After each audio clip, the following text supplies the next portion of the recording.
Stream pipeline, उसका तबाह होना, जर्मनी को बड़ा धक्का पहुंचना और इसीलिए पुराने दर्द का एक बार फिर से उभरना और ये गर्मा गर्मी बढ़ना। और इजराइल का सीरिया में भीषण हवाई हमला, दमिश्क में आर्मी हेडक्वार्टर पर बमबारी, जूजों को बचाने के लिए आईडीएफ ने झोंकी ताकत। यहां देखिए जरा, जूज और सीरियाई सेना के बीच में झड़प, जूज के समर्थन में इजराइल कर रहा है हमला। क्यों कर रहा है, यह आपको कल मेजर गौरव आर्य ने बताया था। ये जगह भी धीरे धीरे और यहाँ गर्मा गर्मी बढ़ रही है। बिल्कुल। और आज जो आपने बोला था वो भी कितनी कमाल की बात कल बोली थी कि इजराइल का मादा देखिए, ईरान से भी लड़ रहा है, सीरिया में भी लड़ रहा है, लेबनान से भी लड़ रहा है, हमास से भी लड़ रहा है, हूथियों से भी लड़ रहा है, कोई बच नहीं गया, सबसे लड़ रहा है और खुशी है बिल्कुल उसमें। आप देखिए, मैं देख रहा था टेल अवीव में, तो मेरा प्लान है अगले साल जाने का इजराइल। मैं देख रहा था टेल अवीव में कौन कौन से होटल हैं, बिल्कुल फुल हैं, कोई दिक्कत नहीं है।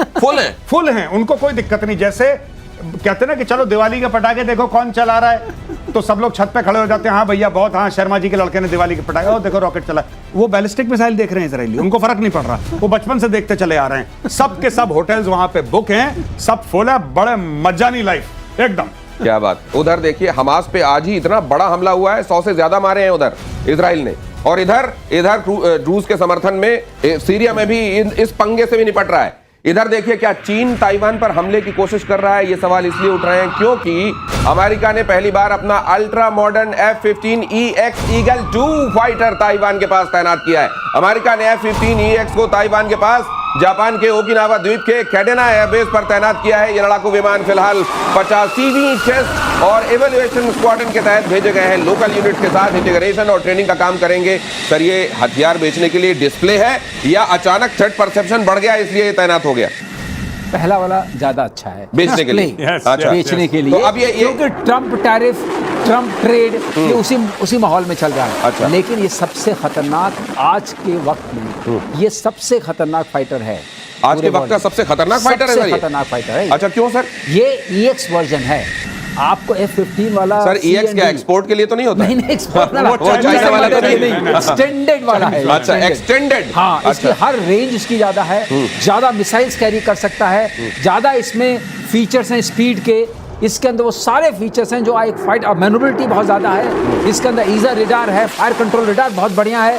तो इसका मतलब ये है कि इससे फाइटर पायलट्स डिलाइट, आप चाहेंगे ऐसा जहाज आपके हाथ में हो और इतने सारे अस्त्र शस्त्र हों, आप दुश्मन को बहुत दूर तक जाके मार सकते हैं और दिखाई भी नहीं पड़ेंगे, छोटा भी रहेगा, मैन्युवरेबिलिटी बहुत ज़्यादा है।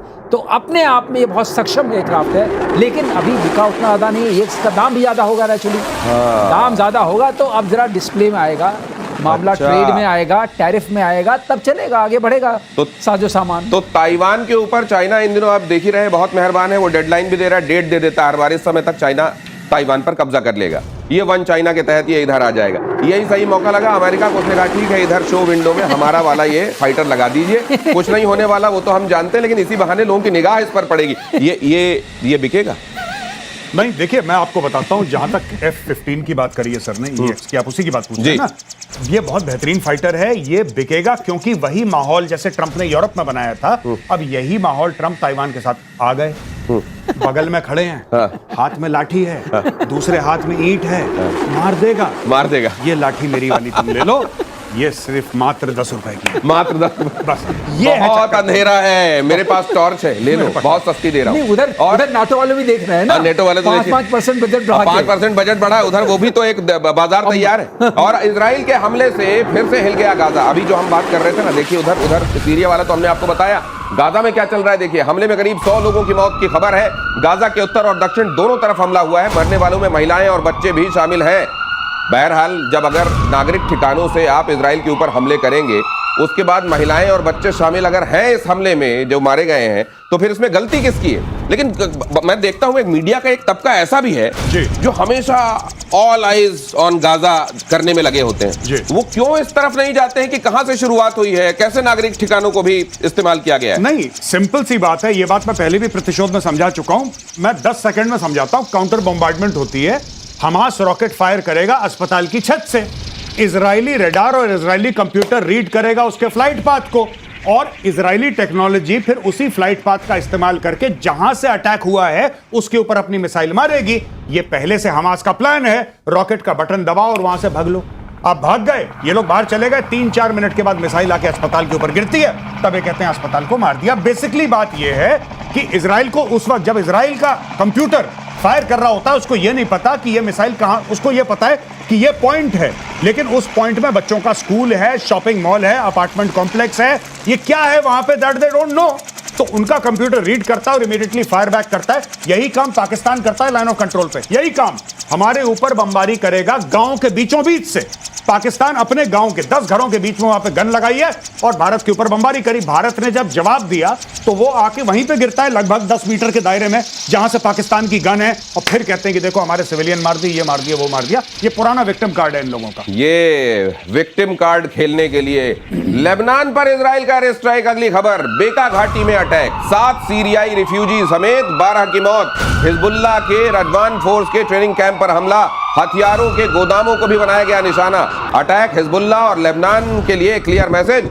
इजराइल ने कहा नवंबर 2024 के बाद जो सीज फायर हुआ था उसके बाद ये पहला हमला। देखिए कितनी सारी जगहों पर, ये कमाल की बात है, इतनी सारी जगहों पर एक साथ लड़ना, मुस्कुराते रहना, और वहां सब कुछ जैसा अभी बता रहे थे कि होटल फुल है, सब कुछ आसान और एट ईज चल रहा है। नहीं, वो लोग बीच में भी जा रहे हैं। आपने बीच की फोटोग्राफ्स देखी, जिस बीच से इतने सारे हमले हुए थे, लड़ाई के बीच में, हाँ, बीच में जा रहे हैं, बीच में भी जा रहे हैं। हाँ। उनको कोई परहेज नहीं है, क्योंकि वहां पर एक एक बच्चा जो है वो ट्रेंड है, कॉन्स्क्रिप्शन वहां पर है। आप जब हाई स्कूल पास करते हैं तो आपको 3 साल और 5 साल फौज में सर्व करना पड़ता है, तो सबके हाथ में बंदूक रहती है। जब मैं वहां गया था और उनके एयरफोर्स स्टेशन वगैरह में गया तो आप देखेंगे ऐसे ही बड़े यंग 17, 18, 19, 20 साल के बच्चे, और यहाँ पर जो है उनके वो AK-47 वगैरह लटका हुआ है। तो कुछ नहीं है वहां पर। इस बात को मान के चलते हैं कि हम सबको लड़ना पड़ेगा, हम सबको अपनी जमीन बचानी पड़ेगी।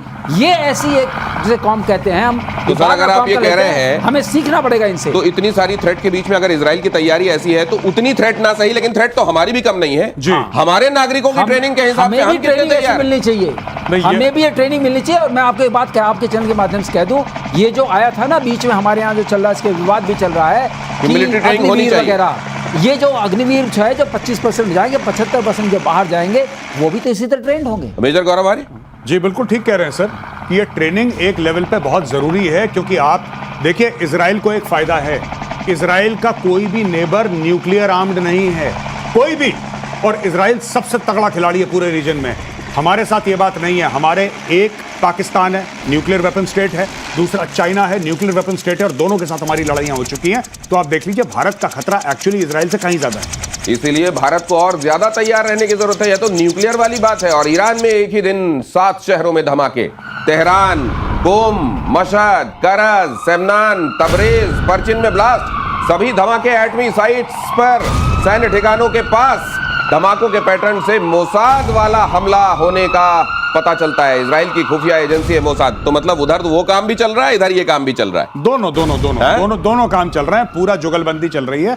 जो ये कन्वेंशनली मारते हैं, आप देखिएगा, even when they did Operation Rising Lion, उसमें आपने देखा कि इवन मोसाद ने काइनेटिक अटैक करे थे। जो इनके सरफेस टू एयर मिसाइल के जो उनके बेसेस उड़ाए थे उन लोगों ने, वो किसने उड़ाए थे? रेगुलर आर्मी ने नहीं, वो मोसाद ने उड़ाए। तो मोसाद भी काइनेटिक एक्शन कैरी आउट करता है और बड़े इफेक्टिवली कैरी आउट करता है। तो ये देखिए कितना बढ़िया सीज फायर, ट्रंप का घोषित सीज फायर चल रहा है, ये भी देखिए आप। और ईरान में भारतीय नागरिकों के लिए ट्रैवल एडवाइजरी, तेहरान में भारतीय दूतावास ने जारी की एडवाइजरी, गैर जरूरी यात्रा से बचने की सलाह दी गई। मिडिल ईस्ट में बढ़ते तनाव के मद्देनजर दी गई सलाह। तो अगर ये सीज फायर जो है ये टिकाऊ लग रहा होता तो एडवाइजरी क्यों जारी की जाती? नहीं, मैं तो कह रहा हूं कि ये कह रहे हैं कि गैर जरूरी चीजों के लिए ना हिलें। मैं कह रहा हूं हिले ही ना आप, क्योंकि इजराइल का कुछ नहीं पता। यही मतलब रहता है, जब आप गैर जरूरी लिखते हैं, वो लिखने की एक तरीका होता है, इसका मतलब बिल्कुल ना जाए, तो यही जाने की जरूरत नहीं है। नहीं, जब आप ज्यादा डेस्परेट हो जाते हैं नोबेल पीस प्राइज के लिए, तो ऐसी जगह जहां सीज फायर टिकेगा नहीं, वहां भी सीज फायर करके चले आते हैं। फिर मुझको याद आता है वो एक आपने स्लोगन देखा होगा, दुकानों में लिखा रहता है, फैशन के दौर में गारंटी की इच्छा ना करें। तो यहाँ पर भी नोबेल के दौर में ये सीज फायर टिकेगा, इसका कोई ठीक नहीं है, ट्रंप कह रहे हैं। और ईरान में इजराइल के अटैक का खौफ जारी है। अगली खबर देखिए, युद्ध अस्थायी रूप से रुका है, ईरानी सांसद ने कहा। किसी भी समय जंग फिर से शुरू हो सकती है, सबको पता है जी। एक ट्रंप के अलावा सबको मालूम है कि हकीकत क्या है। उनको ही पीस लेना है ना। ट्रंप ये कहता है कि मैंने समझा दिया है, अब नहीं लड़ेंगे, अब नहीं लड़ेंगे। तो वो कह रहा है कि नहीं उसने तो बम मार दिया वहां पे, कहता नहीं थोड़ा बहुत देखो चलता रहता है वो तो, उसके बारे में नोबडी कैन डू, बट नहीं लड़ेंगे। नहीं, इजराइल नहीं लड़ा, मोसाद कर रहा है, वो मोसाद कर रहा है, इंटेलिजेंस एजेंसी है, हाँ। उससे इजराइल से कोई मतलब, इजराइल से कोई मतलब नहीं है, टोटल डिनाइबिलिटी, हमें कुछ नहीं पता। लेकिन मैं आपको बात बताऊं, जो ईरान डर रहा है, जो ईरान कह रहा है कि कभी भी हो सकता है, ईरान गलत नहीं कह रहा है, ईरान इज नॉट रॉन्ग, ये कभी भी हो सकता है और इजराइल छोड़ेगा नहीं। ये कुछ कर ले, ट्रंप कुछ कर ले, इजराइल करेगा, इजराइल मोसाद से करवाएगा, एयरफोर्स से करवाएगा, होगा ये। गौरव एक बार में छोड़ दे जी, अगर वो 405 किलोग्राम जो यूरेनियम है जी, वो लाके प्लेटर पर उसको दे दें कि भाई इजराइल भाई ये रहा यूरेनियम, तो मुझे लगता है बंद कर, मुझे लगता है सर उसके बाद भी बंद होने वाला है नहीं, फिलहाल बहाना यूरेनियम है, ये जरूर आप कह सकते हैं। आज के लिए इतने। वैसे जिस तरीके का डेस्परेशन है उसमें किसी दिन आप ये भी सुन सकते हैं कि ट्रंप साहब ने पेट्रोल और आग के बीच में सीज फायर करा दिया है। बहुत धन्यवाद सर, बहुत धन्यवाद, जय हिंद।